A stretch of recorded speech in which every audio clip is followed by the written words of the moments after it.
Shalom, kembali kita akan mendengarkan renungan pada pagi ini dengan judul Kabar Baik Kerajaan Kasih Karunia.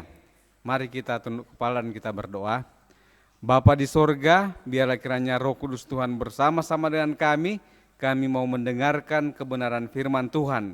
Ampuni dosa kami, dalam nama Yesus Juru Selamat kami, amin. Ayat firman Tuhan kita terdapat dalam Matius 4 ayat yang ke-23. Yesus pun berkeliling di seluruh Galilea. Ia mengajar dalam rumah-rumah ibadat dan memberitakan Injil Kerajaan Allah, serta melenyapkan segala penyakit dan kelemahan di antara bangsa-bangsa. Saudaraku yang kekasih, pada saat Yesus dia memulai khotbah di atas bukit, maka dia berbicara kepada banyak orang. Jadi di dalam Matius pasal 5 dia menyatakan berbahagialah orang yang miskin di hadapan Allah karena merekalah yang empunya kerajaan sorga. Saudaraku yang kasih, kata-kata ini terdengar oleh banyak orang sebagai sesuatu yang agak aneh dan baru, dan pengajaran ini berlawanan dengan apa yang mereka dengar dari imam atau guru mereka.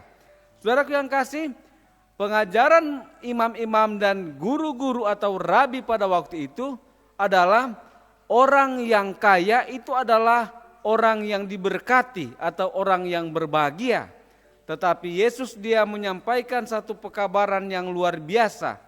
Orang yang miskin adalah mereka yang berbahagia. Tetapi apa maksudnya miskin secara rohani?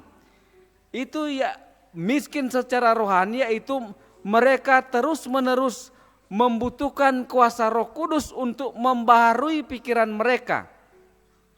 Saudaraku yang kasih, kepada orang-orang yang miskin dalam rohani Yesus bersabda, merekalah yang empunya kerajaan Allah. Kerajaan ini bukanlah seperti yang diharapkan para pendengar Yesus, suatu kerajaan duniawi yang bersifat sementara. Kristus telah menyatakan kepada mereka kerajaan rohani dari kasih-Nya, kasih karunia-Nya dan kebenarannya.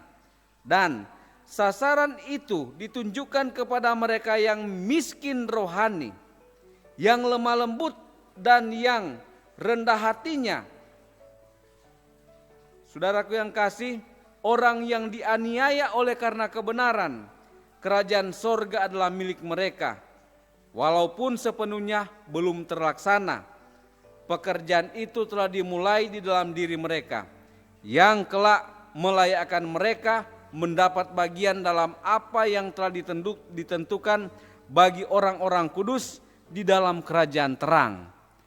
Mereka boleh memiliki jaminan, dan semua orang yang merasa sangat miskin dan mengakui bahwa dia tidak layak atau tidak ada kebaikan di dalam dirinya, boleh memperoleh kebenaran dan kekuatan oleh memandang kepada Yesus. Saudaraku yang kasih, dengan memandang Kristus, dia mengundang saudara dan saya untuk menggantikan kemiskinan dengan kekayaan kasih karunia-Nya. Sesungguhnya kita tidak layak untuk memperoleh kasih Allah, namun karena Kristus, maka jaminan Kristus yang menjadi jaminan kita, dia melayakkan kita, dan oleh kelimpahan kasih karunia-Nya dapat menyelamatkan orang-orang yang datang kepadanya.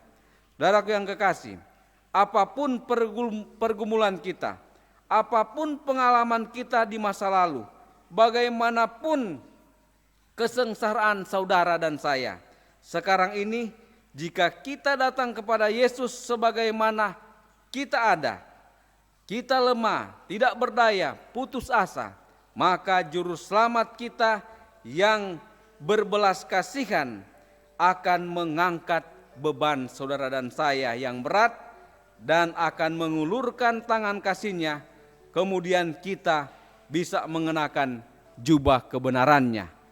Tuhan katakan jubah kebenaran itu dipakaikan kepada kita, dan itu adalah merupakan lambang daripada penurutan kepada perintah-perintah Tuhan.